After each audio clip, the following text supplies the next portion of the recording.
Mesdames, Messieurs, merci de rester fidèles au programme de ITV. Le journal, les titres, c'est tout de suite à la une de l'actualité. Ce soir, présidentielle de 2024, Ousmane Sonko dépose sa caution. Aïb Dafé, son mandataire, était à la CDC, Caisse de dépôt et consignation. Il a versé la somme de 30 millions de francs CFA. Vous l'entendrez dans ce journal. Session budgétaire, le passage hier du ministre de la Jeunesse, de l'Entrepreneuriat et de l'Emploi à l'Assemblée nationale, la migration irrégulière, l'emploi des jeunes et le programme Khayundaouni au cœur des débats, un programme financé exclusivement par l'État du Sénégal. A noté que le budget du ministère est estimé à plus de 33 milliards de francs CFA.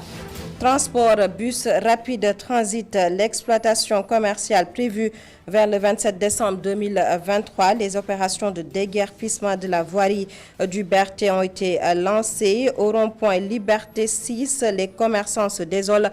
Une opération sous la surveillance policière. Voilà pour les titres. Le développement, c'est juste après ceci.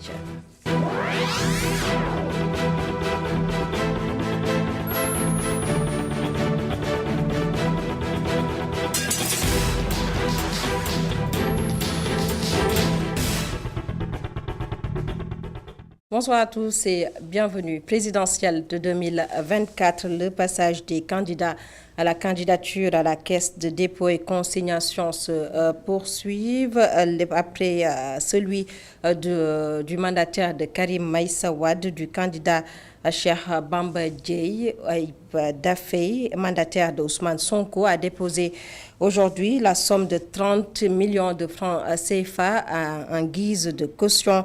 Les explications de Aïb Dafé au téléphone de Cheikh Diop. En tant que mandataire du candidat Ousmane Sonko, je me suis rendu tout à l'heure à la Caisse de dépôt et consignation pour déposer sa caution à l'élection présidentielle du 25 février 2024. Donc, une caution de 30 millions de francs CFA, comme l'exige le code électoral. Vous savez que la caution est une des pièces obligatoires du dossier de candidature. Donc, nous venons de nous acquitter de cette formalité et nous avons reçu notre quittance. Donc, nous allons poursuivre, en tout cas, toutes les démarches et formalités pour, en tout cas, préparer la candidature du candidat Ousmane Sonko à l'élection présidentielle du 25 février 2024. Vous tous avez suivi qu'on est dans le contentieux de l'inscription sur les listes électorales. Donc, à la suite de l'ordonnance du tribunal d'instance de Ziguinchor, il y a eu l'arrêt de la Cour suprême et nous venons de déposer une demande de rabat d'arrêt. Donc, et la Cour suprême elle-même avait renvoyé au tribunal de grande instance de Dakar. Donc, ça, c'est la procédure judiciaire. Les avocats sont en train de travailler dessus. Mais moi, en tant que mandataire, je poursuis mon travail parce que nous sommes convaincus que nous allons participer à cette élection présidentielle et quand le droit sera dit, Ousmane Sonko conservera l'intégralité de cette loi civile et politique. Les passages des mandataires et des candidats à la candidature à l'élection présidentielle de 2024 à la CDC, Caisse dépôt et consignation qui se poursuivent. C'était au tour aujourd'hui de Aïb Dafé, mandataire de Ousmane Sonko. Parlons à présent de la session budgétaire. Le ministre de la Jeunesse, de l'Emploi et de l'Entrepreneuriat et de l'Emploi des jeunes était face aux députés hier. Plusieurs questions ont été abordées, dont la migration irrégulière, l'emploi des jeunes, entre autres points. Et pour l'exercice 2024, le budget est estimé à plus de 33 milliards de francs CFA. On fait le point avec Ali Sowa. Le ministre de la Jeunesse au perchoir, le PRODAC, la migration irrégulière mise au peigne fin. Certains députés de l'opposition n'hésitent même pas à parler de carnage financier avec les DAC.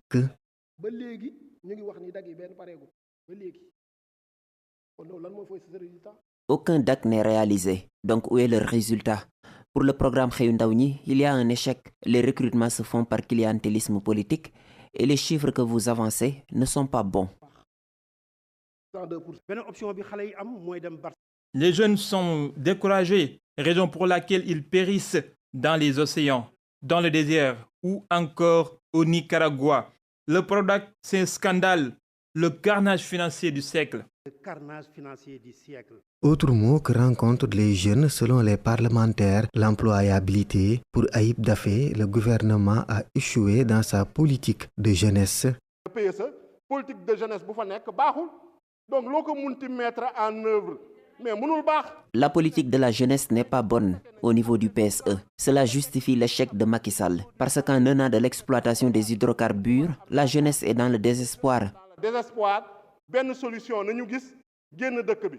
Pape Malick Ndour se défend. D'après le ministre de la Jeunesse, l'État a fait un grand bond en avant dans l'emploi des jeunes au Sénégal.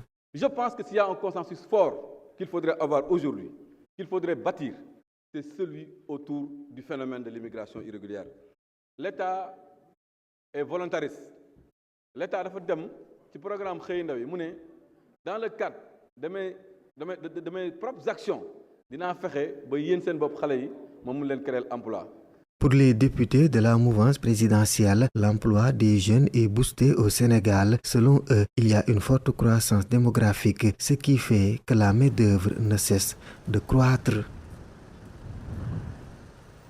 Et justement, le programme Xëyu Ndaw ñi passé au peigne fin. Le ministre du Budget revient ici sur les composantes du programme financé exclusivement par l'État du Sénégal. Mamadou Moustapha Ba, ministre du Budget, que voici. Xëyu Ndaw ñi, financé exclusivement par l'État du Sénégal à hauteur de 450 milliards depuis 2021, à raison de 150 milliards par an, prévoyez ceci. Si on lit ensemble, ne serait-ce que par la lecture, on saura est-ce que c'est un emploi durable ou non. Recrutement, c'est 7 composantes, 7. 1. Recrutement spécial. 5000 enseignants, il en a parlé. C'est durable. 6000 agents de sécurité. C'est durable. 6000 agents de sécurité recrutés, c'est durable. 200 guides touristiques, c'est durable, c'est des guides touristiques. Le ministère du Tourisme est passé par là, on les paye, c'est durable. 500 animateurs socio-éducatifs, c'est durable. 400 volontaires de la santé, c'est durable.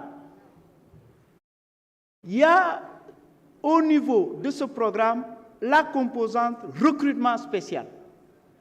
Je pense qu'on avait distribué un tableau pour indiquer l'impact du plan Sénégal émergent dans la stratégie décennale de 10 ans, 2014-2023. On avait indiqué au niveau des emplois, effectivement, qu'en 2014, il y avait 250 000 emplois formels. Et que l'objectif en 2023, c'était d'atteindre 600 000 emplois formels. Et qu'à l'évaluation du programme, au moment où on élaborait le PAP 3 2024-2028, l'évaluation a donné que 502 068 emplois formels ont été créés. Source, ministère de l'économie, plan d'action prioritaire phase 3. Mamadou Moustapha Ba, ministre des Finances et du Budget, puis atelier d'échange sur les enjeux de la gouvernance du secteur extractif et les ressources qu'il génère. Une formation au profit des conseillers municipaux de la commune de Rufisque-Est. Rencontre à l'initiative du Forum civil. Son coordonnateur, Birahim Seck, au micro de Babacar Seck. Donc, l'objectif fondamental, c'est de permettre aux conseillers d'avoir une bonne maîtrise de ces ressources.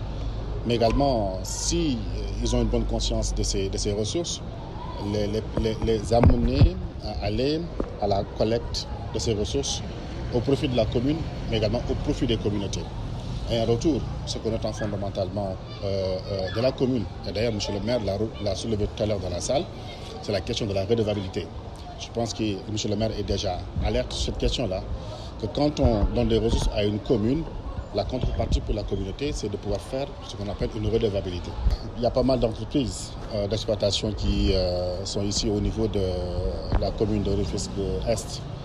Et pour nous, ces entreprises également doivent jouer un rôle, le rôle pour accompagner les collectivités locales, surtout la commune de Rufisque-Est, dans la mobilisation des ressources, mais également accompagner les communautés à pouvoir satisfaire leurs besoins. C'est pourquoi nous sommes aujourd'hui au niveau de Rufisque Maintenant, le choix, c'est un choix également général parce que nous voulons faire toutes les communes du Sénégal. Comme on le dit, M. le maire l'a rappelé tout à l'heure, les ressources naturelles appartiennent au peuple. Donc, Rufisque fait partie également du Sénégal, comme les Amadou Ounaré, comme également le Tchilogne, comme les Saraya ou le Mako dans le Tombouctou à Kédougou. On parle à présent de la sécurité au niveau des frontières. La Commission nationale de gestion des frontières a élaboré aujourd'hui une politique nationale de gestion des frontières, un projet qui vise à pacifier les espaces frontaliers et transfrontaliers, mais également l'amélioration de la sécurité au niveau des frontières. Le compte-rendu de la rencontre est signé Papa Bokar Mbowa. Le Sénégal a signé la Convention de l'Union africaine sur la coopération transfrontalière.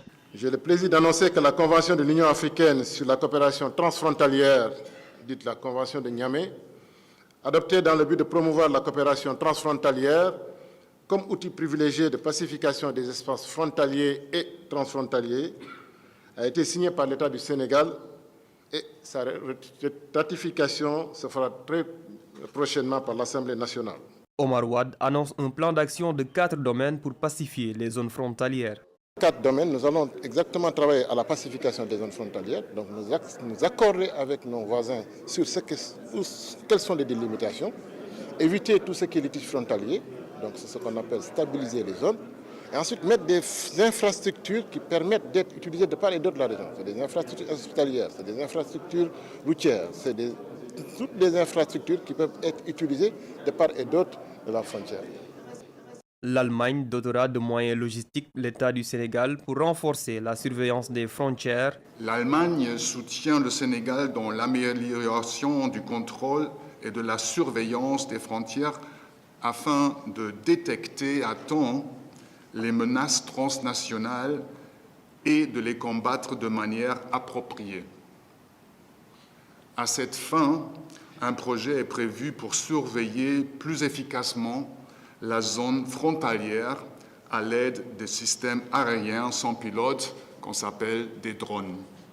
Le Sénégal prend ses dispositifs sécuritaires pour pacifier les espaces frontaliers et transfrontaliers pour prévenir tout danger venant de l'extérieur. La sécurité toujours, mais cette fois-ci, on vous parle de la sécurité routière. La stratégie nationale pour les 10 prochaines années a été mise en branle pour réduire de moitié les blessés graves et les morts sur les routes. Tous les acteurs du transport seront mis en contribution dans la production du document, selon le directeur général de l'ANASER. Et le document final sera présenté en Conseil des ministres. Je vous propose de l'écouter, Cheikh Omar Ndiaye, au micro de Babacar Seck. Tous les secteurs sont conviés, ils font partie du comité technique qui va accompagner le consultant dans ce travail-là. Là, c'est un démarrage d'études. Donc, lors de la phase diagnostique, effectivement, chaque sous-secteur va donner effectivement ses préoccupations par rapport à la prise en charge de la sécurité routière, notamment les transporteurs, les syndicalistes et les chauffeurs qui jouent un rôle important, un rôle de premier plan dans la lutte contre l'insécurité routière, auront effectivement une place de choix, auront vraiment leur mot à dire à ce niveau-là et ils font partie du comité ad hoc et du comité de pilotage de cette étude-là. Maintenant, pour la stratégie de 2021-2030, cela permettra non seulement de consolider les acquis de la première stratégie, mais d'aller vers l'approfondissement et la mise en œuvre de certaines actions. Tous les pays du monde n'ont pas réussi de réduire de moitié les accidents et les accidentés graves, et les blessés graves et les tués sur nos routes, à l'horizon de la première décennie. C'est pourquoi, avec la déclaration de Stockholm de 2020, les Nations Unies ont réitéré le même objectif pour les 10 prochaines années. Donc l'objectif, effectivement, sera d'opérationnaliser une stratégie qui va tendre vraiment à réduire et atteindre l'objectif qui a été fixé sur les 10 ans. Et je vous l'annonçais dans les titres, rond-point Liberté 6, opération de déguerpissement de la voirie du bus rapide transit BRT. L'opération a démarré depuis hier et ce matin, les équipes de la Sonaget ont procédé au nettoyage sous la surveillance des éléments de la police nationale. Reportage Abraham Paul Bouya. coups de balai et de pelle, les équipes de la Sonaged en œuvre, elles nettoient le rond-point 6.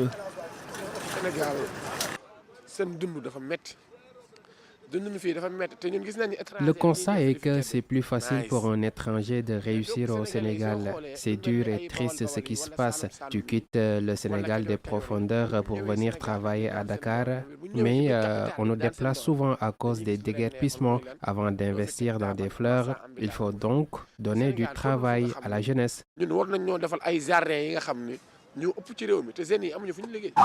Deuxième jour de l'opération de déguerpissement du rond-point 6. Tables et bâches qui constituaient le décor du rond-point démoli. Les commerçants qui occupaient d'habitude les lieux assistent à la scène avec beaucoup de tristesse. On n'a pas reçu d'avertissement. Les autorités nous ont demandé de quitter tout simplement. C'est difficile actuellement. Nous sommes des pères de famille. Nous demandons à l'État d'aider cette jeunesse.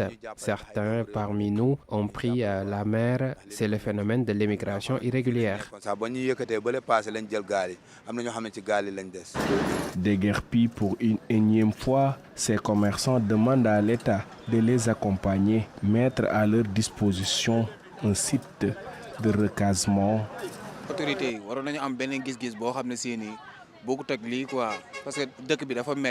Les autorités doivent avoir une autre vision. Elles doivent nous aider, nous assister. Nous n'avons donc pas fait d'études poussées, mais nous sommes obligés de trouver quelque chose pour travailler.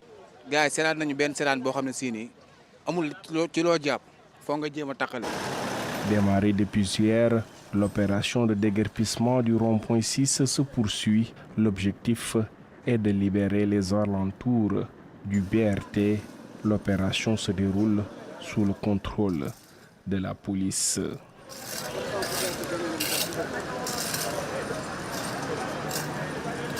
Abraham Paul Pouy, cadre de vie, le département de Fatick, 15 villages de la commune de Palmarin ont participé à une compétition relative à l'assainissement et au reboisement initiée par ENDA Pronac, Protection nationale naturelle des terroirs, à travers son programme Action climatique féministe en Afrique de l'Ouest. La compétition est couronnée par le trophée vert Muntaga Khan. Pour plus de détails. Cette initiative de ENDA Pronat a démarré par une série de concertations avec les responsables des 5 villages de la commune, à savoir Ngalou, Nguej, Gounouman, Diakhanor et Differ. Les jeunes de Palmarin, qui portaient des t-shirts à l'effigie des partenaires, ont ouvert le bal avec un assainissement bien animé.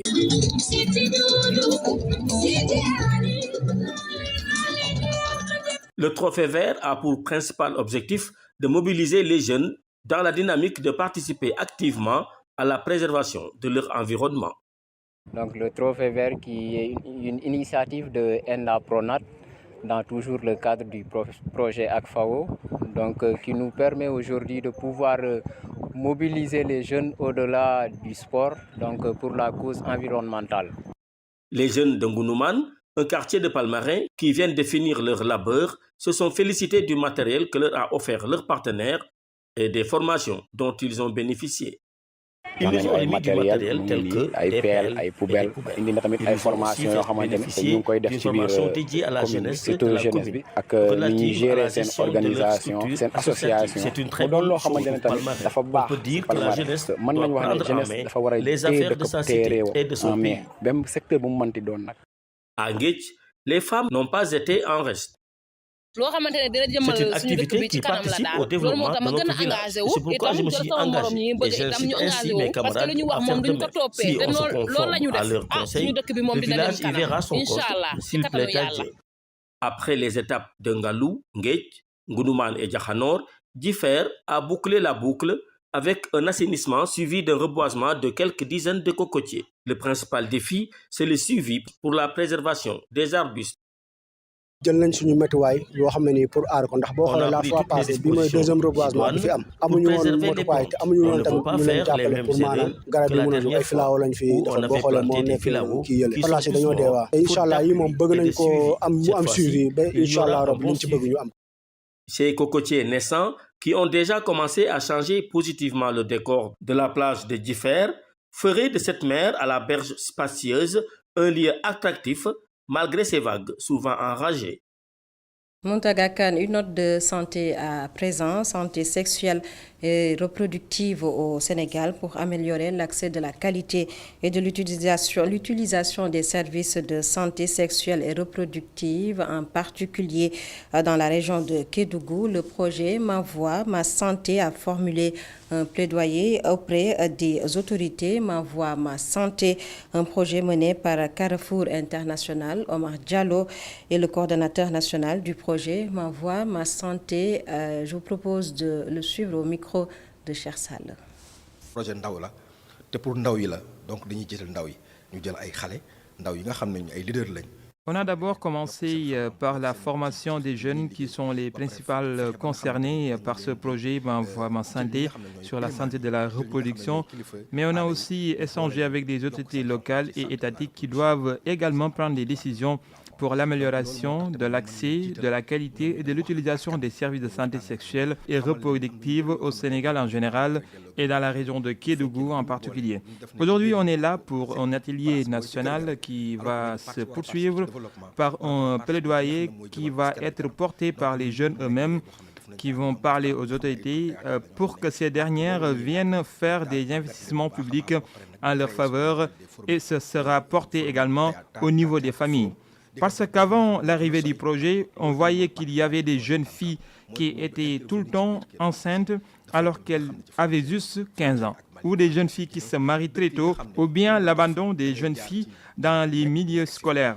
C'est la raison pour laquelle dans des établissements scolaires et sanitaires, on a installé des dispositifs pour permettre aux jeunes d'accéder à toutes les informations liées à la santé de la reproduction. Vidéo lay nekk ay information yoo xam ne mën nga ko lire ci langue locale comme mën nga ko lire ci français boo xam ne dafay jox xale yi information bu vrai bu juste bu leen di permettre tamit ñu mën a jël ay choix yoo xam ne yu baax ci seen santé mobile.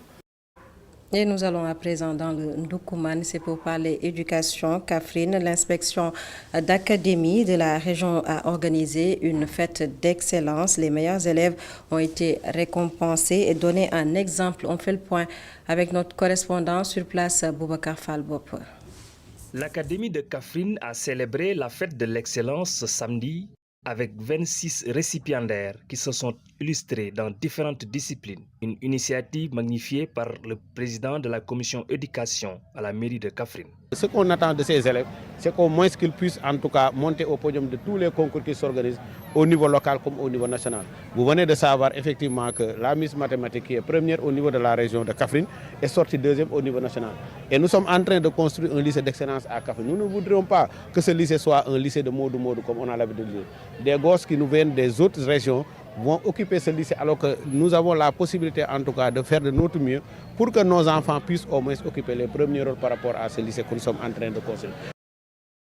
Toutefois, le défi à relever est de pouvoir présenter des élèves de la région aux différents concours nationaux de l'avis de l'inspecteur d'académie de Kaffrine. Des résultats satisfaisants au CFE, des résultats satisfaisants au BFM. Nous avons beaucoup d'efforts à faire pour améliorer les résultats du bac. Mais aujourd'hui, malgré ces résultats satisfaisants, nous n'avons pas encore d'élèves admis aux différents concours nationaux. Donc le défi, c'est le défi de la qualité, c'est le défi de l'excellence. C'est pourquoi nous demandons à toute la communauté éducative de nous accompagner pour relever ensemble ces défis. L'Académie de Kaffrine compte pérenniser la fête de l'excellence pour encourager les élèves à persévérer justement sur cette voie de l'excellence. Boubacar Fall Bop, notre correspondant permanent dans la région de Kaffrine. Et c'est la fin de ce journal. Mesdames, Messieurs, merci de nous avoir suivis. Passez d'excellents moments en compagnie de nos programmes sur ITV.